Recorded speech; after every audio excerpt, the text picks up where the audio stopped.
مکھی کی وجہ سے ایک آدمی جہنم میں چلا گیا۔ رسول صلی اللہ علیہ وسلم نے فرمایا ایک آدمی صرف مکھی کی وجہ سے جنت میں چلا گیا اور دوسرا جہنم میں۔ صحابہ کرام رضی اللہ تعالیٰ عنہ نے عرض کیا یا رسول اللہ صلی اللہ علیہ وسلم وہ کیسے؟ نبی کریم صلی اللہ علیہ وسلم نے فرمایا دو آدمی ایک قبیلے کے پاس سے گزرے۔ اس قبیلے کا ایک بت تھا جس پر چڑھاوا چڑھائے بغیر کوئی آدمی وہاں سے نہیں گزر سکتا تھا۔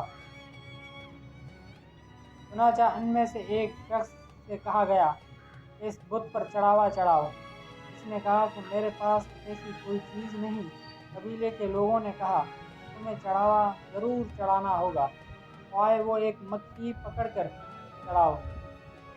مسافر نے مکھی پکڑی اور بت کی نظر کر دی، لوگوں نے اسے جانے دیا، چنانچہ وہ اس چڑھاوے کی وجہ سے جہنم میں چلا گیا۔